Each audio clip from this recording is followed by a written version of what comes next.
This is what makes the Celtics such an unfair team, because Jrue Holiday spends the entire regular season taking a back seat to everyone else, sacrificing, focusing on everything else. He was their fifth leading scorer, averaged only 12 points a game during the regular season, which is his lowest mark since his rookie season. Since he was a rookie. And then fast forward to game one of the playoffs, no Kristaps Porzingis. You're going up against a high-powered Pacers offense, so there's clearly a need for scoring. And Jrue Holiday just steps up, 10 of 16 from the field, 4 of 8 on threes, 28 points, 7 rebounds, 8 assists in the game one overtime win.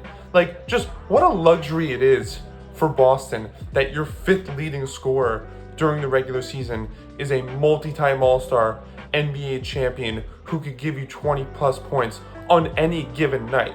And I give Holiday a lot of credit because he read the situation very well. Again, no Porzingis, there's a need for offense, but I think what was more impressive about it, and this is where Indiana is sort of screwed, is because Jrue Holiday goes for 28 points, and you say, okay, well, why doesn't Indy just put their best defenders on him? Well, they sort of can't do that because their best defenders are there guarding Tatum and Brown. And I think that's where Holiday really read the situation well, because he's saying, okay, we don't have one of our leading scorers in Kristaps Porzingis. We're going up against a Pacers team that we know, despite how great our defense is going to put up points. We need to be able to match them. And obviously you're going to rely on Tatum. Obviously you're going to rely on Brown. Both of them had solid games. But Jrue Holiday has this very unique opportunity because he's not being guarded by the best defenders. In fact, Tyrese Halliburton was the primary defender on Jrue Holiday for most of the night.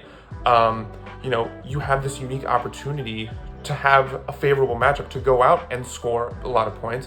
And Jrue Holiday did that in this game. It was the first time in these playoffs that he's gone for over 20.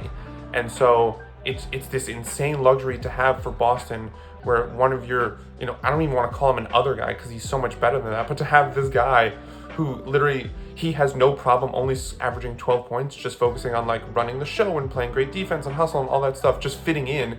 He's no problem doing that. But then when the circumstances call for him to step up in the scoring column, the fact that he can easily do that in the way that he did last night, it's just so, it's such a big reason why Boston won 64 games during the regular season, and such a big reason why they're the favorite, at least out east. And if you're Indiana, you really just don't know what to do because, if you want to put Pascal Siakam on him, or if you want to put Andrew Nesmith on him, okay, that's all well and good. And yeah, that might stop Jrue Holiday, but then that opens the floodgates for a Jaylen Brown or a Jason Tatum to go off even more than they already did. And so credit to Boston because it was a very tough game. They probably should have lost that game. They definitely, a lot of heroics. That Jaylen Brown shot was incredible, but it's really encouraging that at least until Porzingis gets back, to know that Jrue Holiday can, when called upon, when needed, that he can easily step into that bigger role, or at least he did for one night. That's very encouraging. And then when Porzingis comes back, I think Woj reported that he can be back as early as game 4 for Jrue Holiday to just then easily be able to just take a step back and just focus on what he's been doing during the regular season. It's just, like I said at the top, it's a luxury. It's what makes the Celtics so unfair.